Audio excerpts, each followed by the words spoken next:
If this company lays off employees, this man must be the first to be fired. In the boss's eyes, he is trash. No one listened to him and played him with a paperclip, even to grab his birthday present when they are boring. The man finally couldn't bear it anymore. His backhand was a brain crash. They broke the elevator and fought to the street.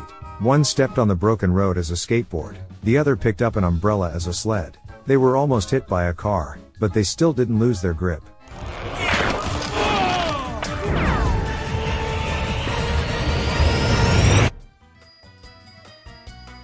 These are all dreams of the man.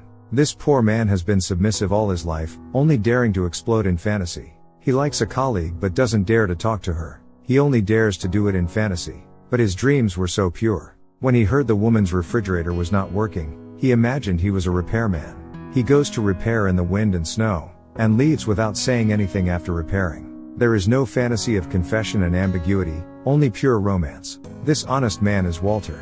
There is only one advantage in him. It is reliable. He spent his whole career life in the photo department of the magazine, handling millions of photos, and never made a mistake.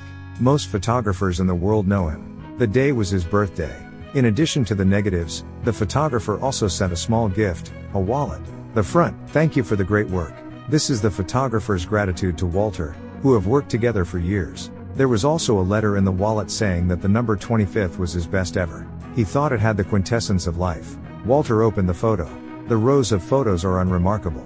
Wait, where is the 25th? His colleague flipped the package several times to ensure it wasn't inside. They were suddenly interrupted when they were looking. The new management of the company has a meeting.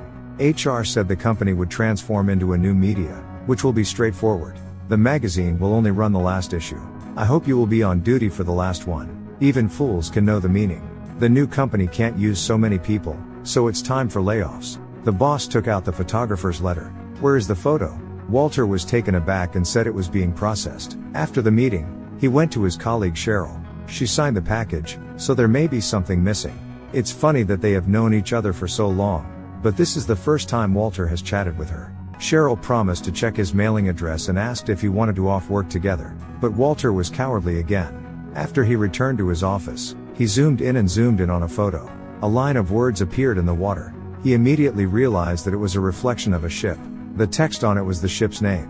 The next day, Cheryl found him and said the photographer had sent it at a courier station. The address of it was useless. Never mind, Walter has found out the ship is bound for Greenland. They get off work together to pick up Cheryl's son from school. Seeing that her son was interested in skateboarding, Walter took it over for acrobatics. Cheryl was also pleased and walked towards him. They were looking at each other, and finally, they kissed together. But as soon as the scene turned, it directly to the end of life. It was a daydream again. Back at the company, the new boss came up with criticism. Walter assures the photos are being processed. He said, "Don't worry, I have never made a mistake in my work." Put it on a plaque, hang it at your next job. In a word, if there is a problem with the photos, pack up and get out. Walter can only embark on a journey to Greenland. But the reality was crueler than he imagined. On the sparsely populated Greenland island, only this bar has some people. Walter walked in and saw a drunk. "Isn't this the thumb on the photo?" Walter asked him where the photographer is. The photographer got on the boat again a few days ago. The drunk man would fly a helicopter to deliver a letter to the ship so that he could take Walter there. After speaking, he drank a large cup of beer. "No, I don't want to be in a helicopter driven by a drunk." Walter refused, but what now? Walter, who had been a coward all his life, once again got into the shell, which made him feel at ease. A daydream. There is everything in your dreams. Cheryl sings her favorite song, David Bowie's Space Oddity. Control to Major Tom. Is that time to have a good dream and also desperate? No. Cheryl slowly walked out of the bar holding the guitar. The drums and the roar of the helicopter gradually merged into one. As if driven by a mysterious force, Walter rushed into the helicopter without mind. The helicopter staggered to sea, and the storm was approaching. The drunken urged Walter to jump before it was too late. Walter gritted his teeth and jumped off. This is Walter's first adventure in the real world rather than in a daydream. The lifeboat could not get close in the wind and waves for a while, but a shark came. The sway of the waves allowed Walter to dodge the shark's bite. With the help of the crew, he survived. Unfortunately, the crew told him the photographer had disembarked at the previous stop. He's going to Iceland to shoot volcanoes. Walter rushed to Iceland. What if there is no transportation? He traded his birthday present for a skateboard. Someone told him the photographer had just left for 15 minutes. He immediately chased him.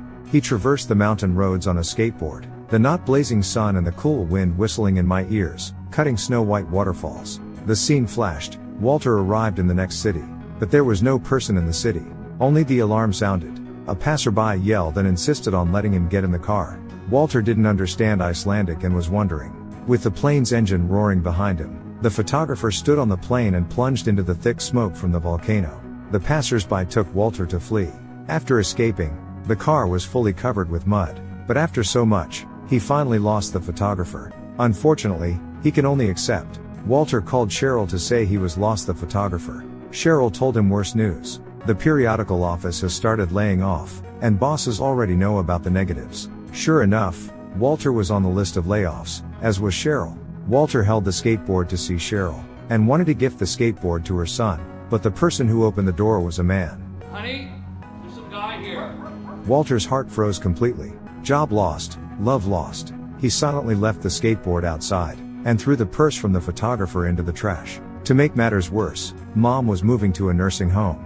Previously, the nursing home said that the double room was full and only the single room was left, but it was much more expensive. But Walter agreed without thinking. However, he just lost his job. He has no income to pay for this. Walter fiddled with the photo. He picked it up, and suddenly, he noticed something. The photo is of the piano at home. His mom told him the photographer came last week and asked a lot about Walter. Mom told Walter before, but Walter was daydreaming and didn't listen. Now he knows the photographer's next stop is the Himalayas. He didn't hesitate to embark on the journey again. He pulled out the travel journal his dad left him in high school. When his father died unexpectedly that year, Walter gave up his studies to work to support his family. It has been dragged by work until now. The diary is still blank. But now, the journal is full of adventures. Small buses with South Asian characteristics, Himalayan waterfalls, Sherpa ceremonies before climbing, and warlords at the foot of the mountain. He never thought leaves would one day be dinner in the rain. Climbing up the snowfields and climbing the mountains, he finally found the photographer in the snow nest on the top of the mountain. And the photographer has been waiting for a long time. Photographers capture snow leopards in the Himalayas at an altitude of 6,000 meters. He waited all day, but the photographer did not press the shutter when the snow leopard looked up perfectly and showed a lazy and elegant face. If I like a moment, I don't like to have the distraction of the camera. I just want to stay. Walter can't understand these literary words. He is looking for the number 25 photo. The photographer looked puzzled. The photo? The photo is in your wallet. Oh damn it, the wallet has been thrown away. The photographer comforted him not to think about it. Let's go, play soccer. They roared excitedly with locals in the afterglow. The dust on the desolate plateau was as beautiful as broken gold in the sun. When he got home, Mom gave Walter a surprise. She knew Walter was in a bad mood and threw the wallet away, so she picked it up. Walter pulled out the negatives and headed to the new boss's desk. He delivers on his promises. He never goes wrong at work. But before he left, he discovered that the new boss didn't even know the company's motto. You should know that those people worked really hard to build this magazine. They believed in the motto. And I get it, you got your marching orders and you have to do what you have to do. But you don't have to be such a dick. Put that on a plaque and hang it at your next job. Being jobless, Walter wasn't discouraged. He put the adventure on his resume, and he received a lot of invitations quickly. Cheryl's son called and said he liked the skateboard he gifted. Walter thanked Cheryl sincerely. Her encouragement made Walter change himself. Walter realized that he had never been hiding in his daydreams from the moment he stepped into the helicopter. He would never dream again. All this was like a late bar mitzvah to him. Cheryl also told him a secret shyly. That day, the man at her house was her ex-husband, who came to help repair appliances. They did not get back together. This was a euphemism to express her goodwill. They silently maintained this tacit understanding. Passed by the magazine stand, he found the magazine's last issue was selling. Walter realized he still didn't know what the number 25 picture was. He picked it up and saw it was himself. He was concentrating on his work and the surrounding noise. The photographer said the true meaning of life is in the periodical office's motto. To see the world, things dangerous to come to see behind walls, draw closer, to find each other and to feel. These words are pretty simple.